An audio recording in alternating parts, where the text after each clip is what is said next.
ದೇವಸ್ಥಾನಕ್ಕೆ ಹೋಗೋದಾದರೆ ಗುಟ್ಟಾಗಿ ಮಾತಾಡೋವಂಥದ್ದು ಏನಪ್ಪ ಇರುತ್ತೆ? ಏನೋ ಸ್ಮೆಲ್ ಹೊಡಿತಾ ಇದೆಯಲ್ಲ, ಇವರು ಬೇರೆ ಏನಾದರೂ ಪ್ಲ್ಯಾನ್ ಮಾಡಿದಾರಾ ಹೇಗೆ? ಇದನ್ನು ಕಂಡುಹಿಡಿಲೇಬೇಕು. ಸದ್ಯಕ್ಕೆ ಹೋಗಿ ಮಲ್ಕೋಬೇಕು.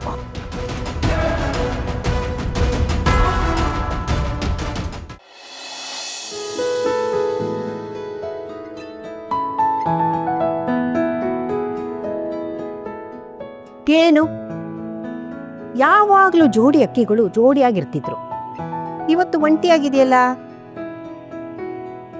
ಎಲ್ಲಿ ನಿಮ್ಮ ಬ್ಯೂಟಿಫುಲ್ ವೈಫ್?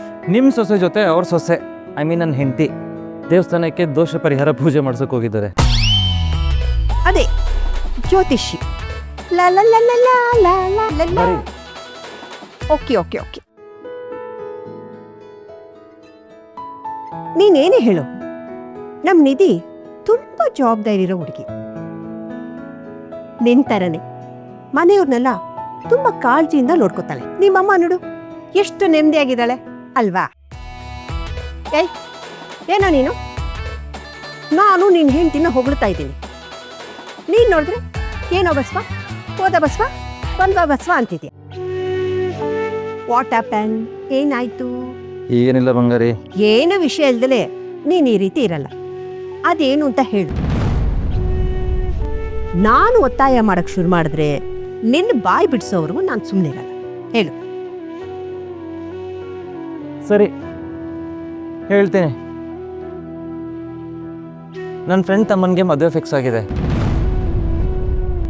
ಎಲ್ಲ ಆಯಿತು ಅನ್ನೋಷ್ಟರಲ್ಲಿ ಮದುವೆ ಮಾಡಬೇಕೋ ಬೇಡವಂತ ಯೋಚನೆ ಮಾಡ್ತಿದ್ದಾನೆ.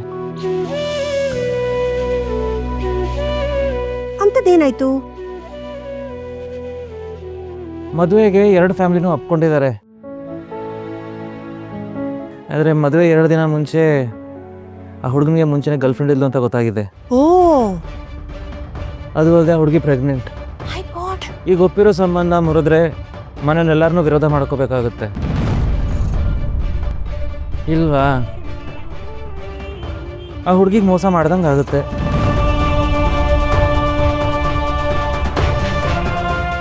ಅದಕ್ಕೆ ಏನು ಮಾಡಬೇಕು ಅಂತ ಹುಡುಗ ಯೋಚನೆ ಮಾಡ್ತಿದ್ದಾನೆ. ಅಯ್ಯೋ ಇಷ್ಟೇನಾ? ಇದ್ರಲ್ಲಿ ಯೋಚನೆ ಮಾಡಕ್ಕೆ ಏನಿದೆ? 1000 ಜನ ಬಂದು ಊಟ ಮಾಡ್ಕೊಂಡು ಹೋಗೋದಕ್ಕಿಂತ ಒಂದು ಹುಡುಗಿ ಲೈಫ್ನ ಉಳಿಸೋದು ಮುಖ್ಯ. ಒಂದು ಕೆಲಸ ಮಾಡು, ನಿನ್ನ ಫ್ರೆಂಡ್ ತಮ್ಮ ಇದ್ದಾನಲ್ಲ, ಅವನ್ನ ಕರಿ, ತಲೆ ಮೇಲೆ 4 ಬಿಡು, ಬುದ್ಧಿ ಹೇಳು, ಆ ಹುಡುಗಿ ಜೊತೆ ಮದುವೆ ಮಾಡು. ಪ್ರೀತಿಸಿರೋ ಹುಡುಗಿಗೆ ಅನ್ಯಾಯ ಆಗ್ಬಾರ್ದಲ್ವಾ? ಆದರೆ ಮನೆಯವ್ರಿಗೆಲ್ಲ ಏನು ಉತ್ತರ ಕೊಡಲಿ? ಡಾರ್ಲಿಂಗ್, ಮದುವೆ ಕ್ಯಾನ್ಸಲ್ ಆದ್ರೆ 2 ಮನೆಯವರು ಜಗಳ ಆಡ್ತಾರೆ, ಆಮೇಲೆ ಸುಮ್ಮನೆ ಆಗ್ತಾರೆ.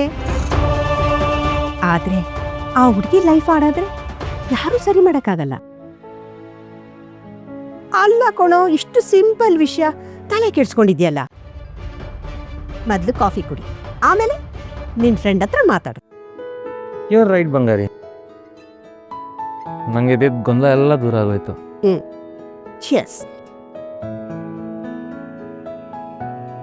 ಮರಿಬೇಡ. ಕಾಫಿ ಸೂಪರ್ ಕಣ.